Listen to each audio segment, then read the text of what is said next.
HTML, CSS, JavaScript, त्याच्यामध्ये API कॉलिंगचा वगैरे. Okay.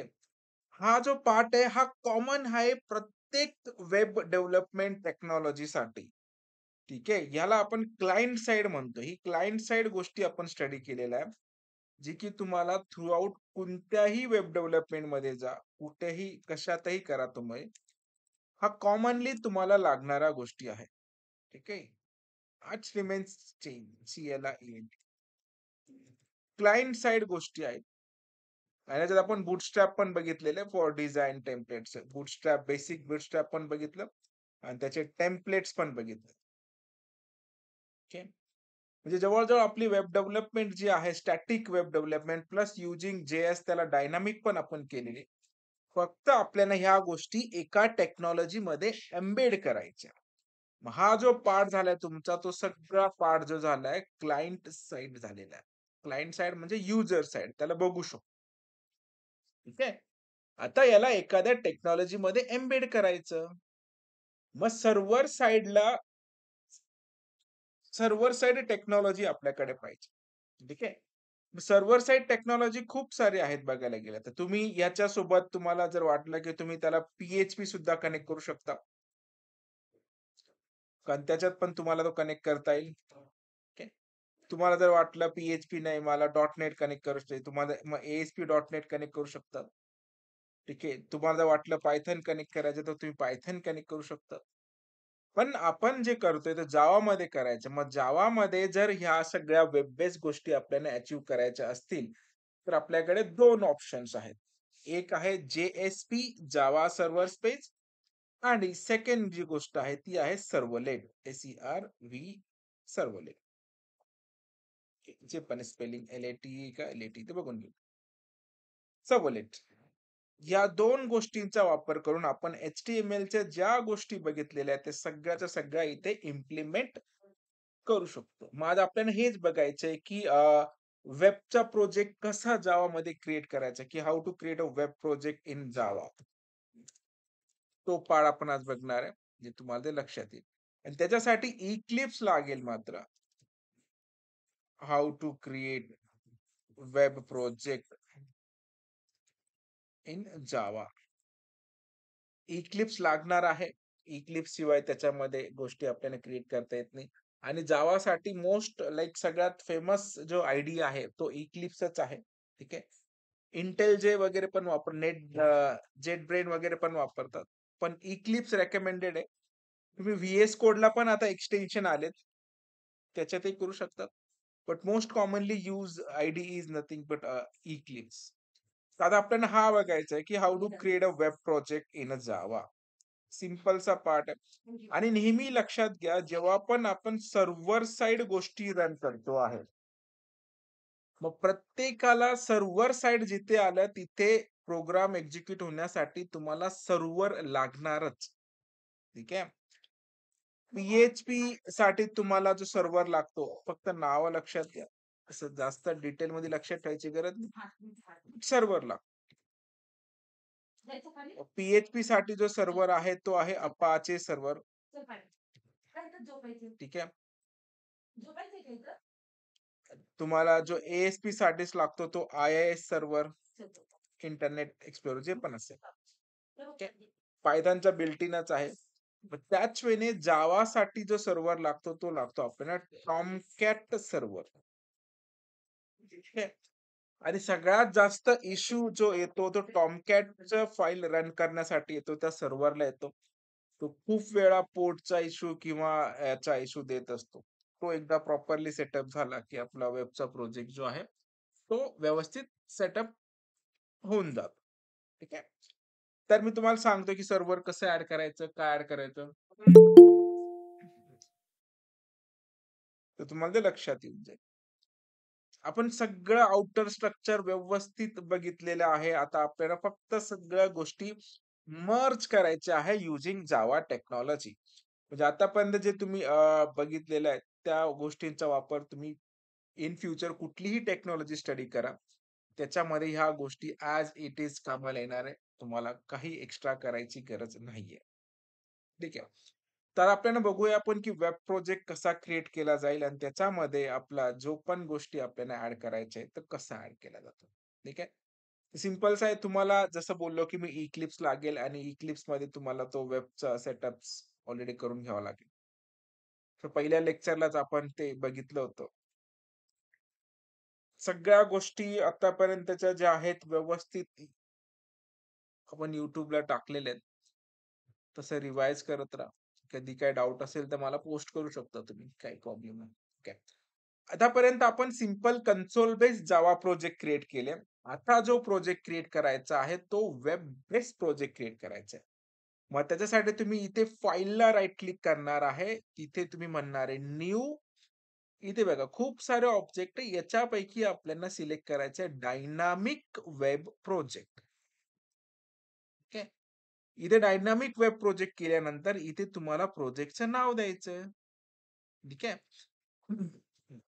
Me web Nashik I think थोडंसं वेगळं नाव द्यावं लागेल काहीतरी. इव्हनिंग करतो मी म्हणजे तुम्हाला लक्ष राहील. इव्हनिंग जावा. हे प्रोजेक्टचं नाव देऊन टाकलेलं आहे. ओके. आता तुम्ही बघा जसं आपण इथे डिस्कस करत होतो, की प्रत्येकाला सर्व्हर साइड ज्या गोष्टी आहेत त्यांना एक्झिक्यूट होण्यासाठी सर्व्हर. जसं सिंपलचं भाषेत म्हणलं, की रेल्वेला जर रन करायचं असेल, त्याला त्याला रेल्वे रूटच लागतो. तो नॉर्मल रोडवर वर्क होत नाही. तसा याचा टाइप आहे आणि रेल्वेवर रेल्वेच चालतं. म्हणजे Apacheवर PHP चालतो, IISवर ASP चालतो. JSP आणि सर्व्हलेट टॉमकॅटवरच चालतात. मग तशा गोष्टी स्पेसिफिकेशन असतात. सो आपल्याला तो पण पार्ट बघायचा आहे. आणि जसं तुम्हाला इथे लगेच लक्षात येईल बघा Apache Tomcat दिस म्हणजे याला एक सर्व्हर लागणार आहे. आणि इथे एक मॉड्यूल असतं. लेटेस्ट मॉड्यूल सिलेक्ट करून घ्यायचा. म्हणजे डिफॉल्ट कुठेच हात लावायचा नाही. फक्त फाईलला नाव द्यायचं आणि तुम्ही डायरेक्टली इथे काय म्हणू शकता, फिनिश म्हणू शकता. तर याचं जे फोल्डर स्ट्रक्चर तयार होतं, ते थोडंसं वेगळं तयार होतं. ओके. आणि थोडं माझं जावा खूप अपडेट केलेला आहे. त्याच्यामुळे थोडासा प्रॉब्लेम येऊ शकतो. बट बघून घेऊ आपण काय असेल. तर इथे बघा एक प्रोजेक्ट क्रिएट झालेला आहे आपल्याला आणि नॉर्मल जे प्रोजेक्ट क्रिएट करतो ते तिथे जावा जे ऑप्शन येतं बघा, जे असतं तिथे. आता तुम्हाला हे झूम होणार नाही जास्त. पण इथे जे म्हणून लिहिलंय जावा प्रोजेक्ट. पण जसं तुम्ही त्याला वेबचं क्रिएट केलंय, ते वेबचं आयकॉन एक ॲड होतं बघा. आणि याचं फोल्डर स्ट्रक्चर व्यवस्थित समजून घ्या. हे डिप्लॉयमेंटचे जे गोष्टी लागणार आहेत सर्व्हर साइडला डिप्लॉय करताना ज्या गोष्टी लागतात त्याच्या रिलेटेड फाइल्स आहेत. इथे JXWS वेब सर्व्हिस म्हणजे जे पण सपोर्टेड फाईल लागतात वेब फाईल रन करण्यासाठी, त्या सगळ्या रिलेटेड गोष्टी ज्या इंटरफेस, वेब सर्व्हिसेस इथे सगळे असतात. त्यालाही काही हात लावायचा नाही. ठीक आहे. जावा रिसोर्समध्ये तुम्ही गेल्यानंतर तुम्हाला इथे बघा SRC main Java. By default इथे प्रोजेक्ट क्रिएट करायचा नाही. आपल्याला फोल्डर कोड कुठे करायचा आहे? एस-आर-सी मध्येच. इव्हन दो आपण जावाचा पण प्रोजेक्ट जर क्रिएट करतो, तर एस-आर-सी मध्येच करतो. पण तिथे एस-आर-सी मध्ये डायरेक्टली आपण पॅकेज ॲड करतो आयदर ऑर फाइल क्रिएट करतो. इथे तुम्हाला एस-आर-सी मध्ये गेल्यानंतर मेन आहे आणि तुम्हाला एक एक्स्ट्राचं फोल्डर इथे दिसतं. तो म्हणजे वेब ॲप नावाचा. या वेब ॲपमध्ये क्रिएट केल्यानंतर तुम्हाला ह्या गोष्टी दिसायला लागतील. वेब आयनअप आणि दिस. ठीक आहे. याच्यामध्ये काही एक्सटर्नल लायब्ररीज वगैरे तुम्हाला ॲड करायच्या असतील, तर ते इथे ॲड करावं लागतात. ओके. मेटा डेटा एक एक्स्ट्रा इन्फॉर्मेशन जी असते वेबच्या रिलेटेड त्याच्यामध्ये असते. आपल्याला सिम्पली काय करायचं वेब बेस्ड प्रोजेक्ट करायचे म्हणून या वेब ॲपवर राइट क्लिक करायचं. राइट क्लिक करून इथे आपण HTMLच्या फाईल ॲड करू शकतो. इथे तुम्ही बघताय CSS, JSP, CSS, HTML. इथे जाऊन मी एक HTMLच्या फाईल क्रिएट. आतापर्यंत आपण नॉर्मल कन्सोलला डायरेक्टली क्लास लिहिलं, ऑब्जेक्ट लिहिलं, फंक्शन्स लिहिले, लॉजिकल प्रोग्रामिंग सगळे केले. बट इन JSP किंवा वेब बेस्ड प्रोजेक्टसाठी तुम्ही डायरेक्टली इथे इंडेक्स फाईल ॲड करू शकता. INDEX. फर्स्ट फाईल नेहमी इंडेक्स ठेवायचा कारण तो डिफॉल्ट रन होतो. इंडेक्स. मग इथे जाऊन जे HTMLच्या गोष्टी आपण केलेल्या आहेत, त्या गोष्टी सगळ्या करू शकतो. मग मी इथे simple "this is my web project" PROJECT web project करून टाकू. आता याला रन करायचं असेल, तर थोडंसं वेगळ्या वेने रन करावं लागतं. इथे राइट क्लिक करणार आहे तुम्ही run as on server, not a Java applications. आता सर्व्हर प्रॉपरली कॉन्फिगर्ड झालेलाच असेल, तर आपण रन करून बघू. हे बघा, आता इथे प्रॉब्लेम आला ना, की आपण सर्व्हरच सिलेक्ट केला नाही. त्याच्यामुळे ह्या प्रोग्रामला कुठे जाऊन रन करायचं त्याला हा भेटला नाही. एखादा सर्व्हर सिलेक्ट करून घेऊ. रन ॲज सर्व्हर मी 10 करून बघतो. ठीक आहे, एक्सेप्ट केलं आहे आणि तो बॅकग्राऊंडला रन होतोय. हे बघा, प्रॉब्लेम दिला त्याने. हा एक जेन्युइन प्रॉब्लेम आहे कुठल्याही जावा वेब डेव्हलपमेंटमध्ये. त्याच्यामुळे आता याच्यात इश्यू काय म्हणतोय हा बघा. Apache Tomcat localhost failed to start. आता माहित नाही काय रिझन आहे. ठीक आहे. असा इश्यू येतो Tomcat सर्व्हर रन होत नाही कारण तो सिस्टमनुसार व्हॅरी करतो. आता माझ्या ह्याच्यात खूप सारे सर्व्हर्स ऑलरेडी रनिंग असू शकतात. MySQL आहे, Oracle आहे, Postgre आहे, MongoDB आहे, Python आहे, Ruby आहे, R लँग्वेज. त्याच्यामुळे कुठले ना कुठलं पोर्ट ओव्हरराईड होतच असतात. अजून एकदा ट्राय करू. दुसरा सर्व्हर आपण क्रिएट करूया, रन करूया. Run as server. आता मी हा सर्व्हर सिलेक्ट करतो. ठीक आहे. Just finish.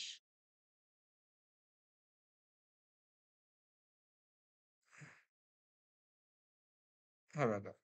हा सर्व्हर घेऊन टाकला.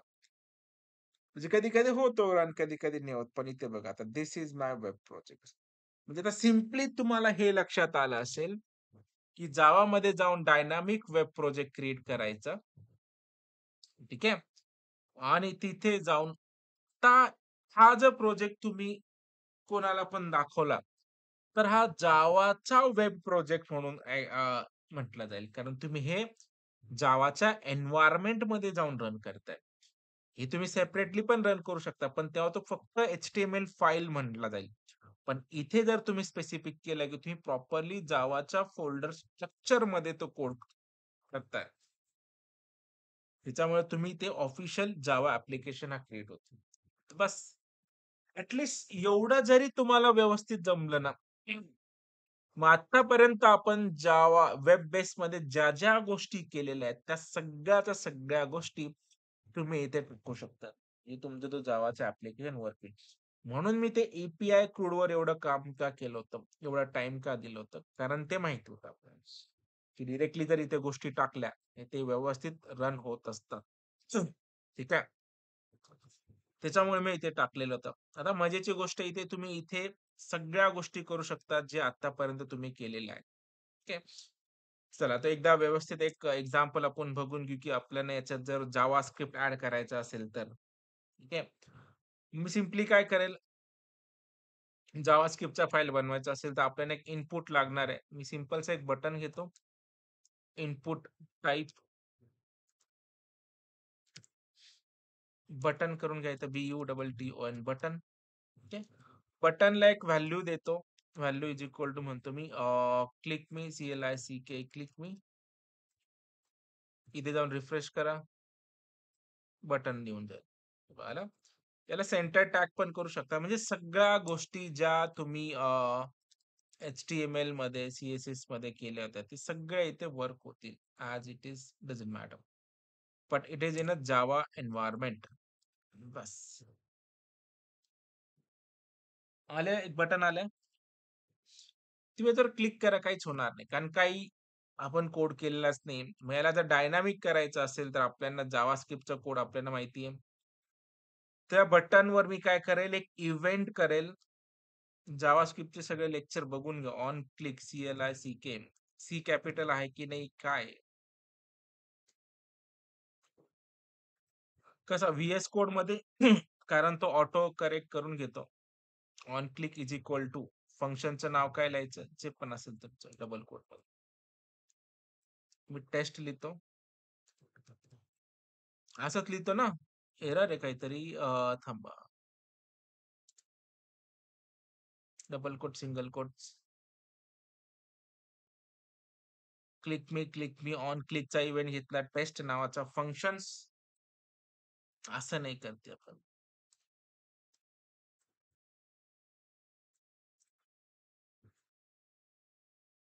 कसं लिहितो आठवतंय का नाही?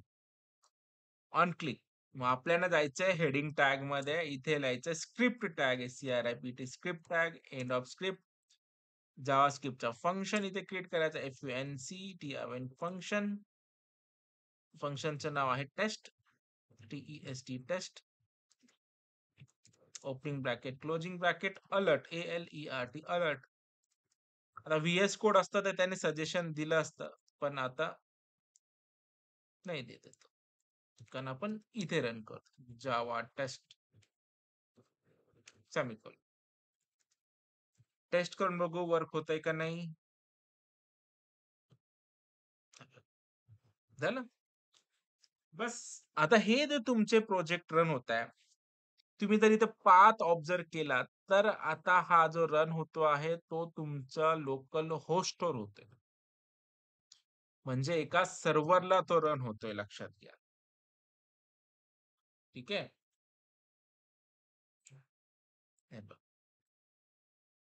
Properly run. बस. मग नंतर नंतर जे ऑनलाईन वेबसाईट होता, म्हणजे काय, हे जे लोकल होस्ट आहे ते तुमचं एक तर IP ने रिप्लेस होतो और एका डोमेनच्या नावाने रिप्लेस होत असतो. म्हणजे डोमेनचं नाव हिट केले की डायरेक्टली आपला प्रोजेक्ट जो रन होत असतो. हे लक्षात आलंय. सिंपल चा पार्ट काय केला आपण, जावा प्रोजेक्ट क्रिएट केला. ठीक आहे. फाईल मध्ये न्यू डायनामिक वेब प्रोजेक्ट, तो वेब प्रोजेक्ट असा क्रिएट होतो. त्याला एक्स्ट्रॅक्ट करत गेलो, फोल्डर स्ट्रक्चर त्याच्यामध्ये SRC मध्ये वेब ॲप नावाचा फोल्डर आहे आणि त्याच्यावर राईट क्लिक केल्यानंतर एक इंडेक्स फाईल तयार होते. आपण कुठलीही फाईल इथे क्रिएट करू शकतो आणि त्याच्यानंतर त्याच्यामध्ये नॉर्मल आपला HTML चा कोड टाकायचा. इथे सगळा कोड तुम्ही टाकू शकता जो आतापर्यंत तुम्ही केला. ठीक आहे. फॉर एक्झाम्पल आता मी अजून एक HTML फाईल ऍड करतो. इथे राईट क्लिक करतो, न्यू HTML सेकंड म्हणून SE सेकंड डॉट HTML. ठीक आहे. आता तुम्हाला वाटलं की इथे मला बुटस्ट्रॅपची थीम टाकायची, टाकू शकता तुम्ही. पूर्णच्या पूर्ण टेम्पलेट सुद्धा आपण ऍड करू शकतो. काही पण गोष्टी इथे. बुटस्ट्रॅप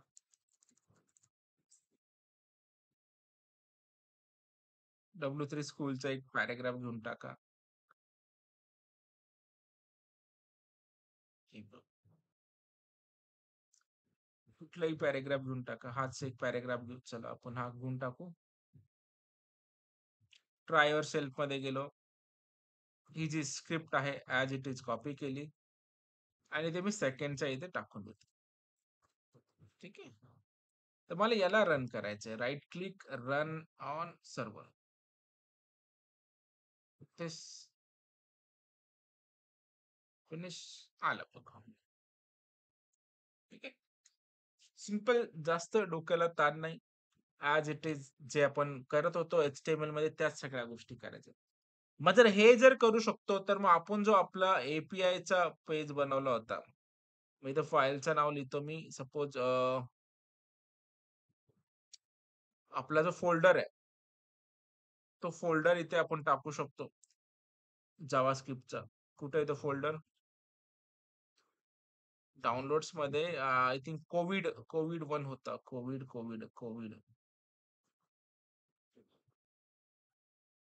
बघा, कोविड मास्टर 1 इथे आलं. इथे हा जो फोल्डर आहे, याच्यातले जे फाईल्स आहेत, जेवढे इंडेक्स फाईल आहेत, ते सगळे इंडेक्स फाईल आपण कुठे टाकू?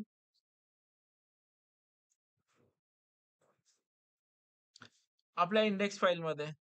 याच्यातला हा नाही लागत आणि हा नाही लागत, हा पण नाही लागत. ही फाईल कॉपी करतो मी. कुठे ठेवतो? वेब डॉट ऍप मध्ये. फक्त इंडेक्सची ओव्हरराईड होऊ द्या त्याला. ठीक आहे. त्याच्यानंतर हे सगळे जे फोल्डर आहेत, त्या फोल्डर सुद्धा आपल्याला लागणार आहे. ऍज इट इज कॉपी करेल मी आणि इथे जाऊन पेस्ट करून देईल. झालं. आता मी याला रन करतो. जसं मी रिफ्रेश केले याला, आता नाही वर्क होणार, पण इंडेक्स फाईल जी आहे ती रिफ्रेश करू. हा तुमचा जावाचा वेब प्रोजेक्ट आहे. खूप साऱ्या कॉलेजमध्ये म्हणतात, की जावा टेक्नॉलॉजीचा वापर करून वेबसाईट बनवा. जावा टेक्नॉलॉजी वापरायचं म्हणजे काय? जिथे वेबसाईट आलं तिथे तुमचं एच-टी-एम-एल, सी-एस-एस, जावास्क्रिप्ट आलं. त्याच्यासोबत तुम्ही कुठली टेक्नॉलॉजी कनेक्ट करतात, तो एन्व्हायर्नमेंट फक्त तिथे लागतो. ओके. कारण जगातली कुठलीही वेबसाईट जर तुम्ही ओपन केली, कुठलीही पण करा, तुम्हाला जे वाटतं. आता आपण इलॉन मस्कची विचारू शकतो. इलॉन मस्क माहिती आहे? त्याचं Twitter आहे. ही Twitterची वेबसाईट आहे. हायली सिक्युअर्ड गव्हर्नमेंटचे लोकं, पॉलिटिशियन सगळे लोकं इथे असतात. पण याचा जो बॅकग्राऊंड तुम्ही जर बघितला कोड, तर तुम्हाला तो एच-टी-एम-एल, सी-एस-एस आणि जावास्क्रिप्टच दिसतो. जगावेगळा काहीच दिसत नाही. हे बघा, दिसतंय इथे. ड्यू टॅग्स वगैरे दिलेले आहेत. जे पण गोष्टी तुम्हाला दिलेल्या आहेत. बॅकग्राऊंडला स्क्रिप्ट रन होत आहे कुठल्या ना कुठल्या. बस. एलिमेंट हे बघा, सी-एस-एस वगैरे दिलेले आहेत. That's all. सगळं एच-टी-एम-एलचा कोड आहे. हे बघा, दिसतंय? एच-टी-एम-एल वगैरे, हेडिंग टॅग्स वगैरे दिलेले आहेत तिथे, स्टाईल्स वगैरे सगळं, सगळं, सगळं. जे एवढं हे असतं एक्झॅक्टली आपण प्रत्येक गोष्ट जिथे ते दिसतीये, तिथे इथे पण दिसत असेल. कुठलीही गोष्ट घ्या तुम्ही world wide, as it is तसंच्या तसं वर्क होते. ठीक आहे. आता हा डेटा कुठून आला? हा पण बघू शकतो आपण राइट क्लिक करून. आता इमेजेस आहे की टेक्स्ट आहे, त्याच्या बेसवर डिपेंड्स असतं. आता जसं काय बघा इथं आलं. आता कधी-कधी तुम्ही बघा काही-काही पोस्ट व्हायरल होतात WhatsAppवर. म्हणजे कसे होतात? कारण इथे जे आहे असं टेम्पररी कंटेंट आपल्याला चेंज करता येतं. हे बघा. इथे मी काहीतरी एडिट करून असं टेम्पररी मी इथं हा पार्ट काढला. "यह सम्मान बरामद जीत लिया." असं जर मी हे काढून टाकलं टेम्पररी, क्लिक केलं. हे बघा. गेला तो आणि आता ऑफिशियली पेज बघायला गेलं तर आपल्याला वाटतं, "अरे बरोबर पेज आहे." पण इथला डेटा काढलेला आपण. परत केला, परत तो येऊन जाईल. हे बघा. ओके. त्यामुळे नॉर्मल एच-टी-एम-एल, सी-एस-एस, जावास्क्रिप्ट त्याच गोष्टी आहेत, ज्या टेक्नॉलॉजीमध्ये आहेत, त्या टेक्नॉलॉजीमध्ये बघतायत. आणि याच्यासाठी खूप साऱ्या वेगवेगळ्या टेक्नॉलॉजी वापरल्या असतील. ते बघायचं असेल तर माझ्याकडे एक टूल्स आहे Apollozer म्हणून. त्याच्यात मला कळतं. हे बघा, हे बनलेलं आहे Reactमध्ये. ठीक आहे. जावास्क्रिप्टचं फ्रेमवर्क आहे. मग तुम्हाला कोर जेव्हा समजलं, की तुम्हाला React पण समजेल. ठीक आहे. तसं मी Reactचे पण YouTubeला व्हिडिओ टाकणार आहे नंतरून, आता नाही. पण जे स्पेसिफिक फ्रेमवर्क होऊन जातं. फाईन्स. लक्षात येतंय आपण काय करतोय, कसं करतोय, त्या गोष्टी तुम्हाला लक्षात आल्या पाहिजे व्यवस्थित. हां, तर मेन म्हणजे काय आपण जे हे वेबसाईट बनवलं होतं त्याच्यामध्ये ए कॉलिंगचा पण कोड केलेला आहे बघा. हा जो डेटा येतोय तो ए-पी-आयने येतोय. प्लस आपलं कॉन्टॅक्टमध्ये सुद्धा काय होतं, ए बनवलं होतं आपण.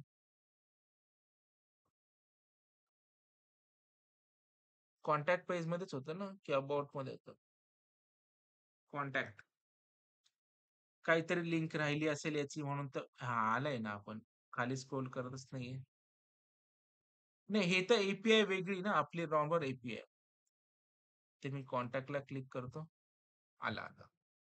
बूम! आला. ठीक आहे. हे जावास्क्रिप्टमध्ये केलंय. म्हणजे प्रोजेक्ट वर्क होतोय जावास्क्रिप्ट बेस. पण जावाच्या एन्व्हायर्नमेंटमध्ये असल्यामुळे सगळ्या गोष्टी इथे ॲज इट इज आहेत. कळालं. तुमच्या इथे इन्सर्ट, अपडेट, डिलीट, सिलेक्ट सगळ्याच्या सगळ्या गोष्टी क्रूड ऑपरेशन दिलेले आहेत. तुम्ही कुठल्याही याला क्लिक करा, तो अपडेट मोडमध्ये येऊन जाईल. कुठलं डिलीट करायचं तर डिलीट करा. ॲड करायचं तिथून तुम्ही ॲड सुद्धा करू शकता. Insert, update, delete, select. Template कसं ॲड करायचं ते पण याच्यामध्ये येऊनच गेलं. डायरेक्टली आपल्याला वेब ॲपमध्ये तो सगळाचा सगळा folder structure as it is paste करायचं आहे आणि बाय डिफॉल्ट सगळ्या लिंक तुमच्या इंडेक्स फाईलमध्ये असतात आणि त्या इंडेक्स फाईलमधून ते रन होत आहे. हे लक्षात येतंय? ठीक आहे. तर ॲटलीस्ट हे तुम्ही करू शकतात एक प्रोग्रामिंग लँग्वेज सिलेक्ट करून. आता मग एवढंच आहे का हे वेब बेस? नाही. तर आता जर तुम्ही बघितलं तर नाही आपण सर्व्हलेट वापरले, नाही आपण JSP वापरले. आपण फक्त जावाचा वेब प्रोजेक्ट जो आहे तो बनवलेला आहे आणि फक्त HTML, CSSचा वापर केला आहे. Without using JSP end servlet सुद्धा आपला एक वेब प्रोजेक्ट व्यवस्थितरित्या रन होऊ शकतो with the help of JavaScript functionality. म्हणून जावास्क्रिप्टला एवढा डिमांड आहे. तो कोणावर डिपेंड न राहता स्वतःच फंक्शनॅलिटी ॲड करून घेतो आणि प्लस म्हणजे तो सगळ्या एन्व्हायर्नमेंट सुद्धा वर्क होत असतो. ठीक आहे. मला इथे पुढे जाऊन आपल्याला काय बघायचं आहे, की मग सर्व्हलेट कसा वर्क होतो, JSP कसा वर्क होतो. ती तुम्हाला फंक्शनॅलिटी बघून घ्यायची आहे. बाकी त्याच्यात पण HTML, CSS सगळं ॲज इट इज लागणार आहे. ठीक आहे. पण ते पण थोडंसं वेब बेस्ड जावामध्ये कसा कोड केला जातो, तो पण आपण बघायचा असतो. ठीक आहे.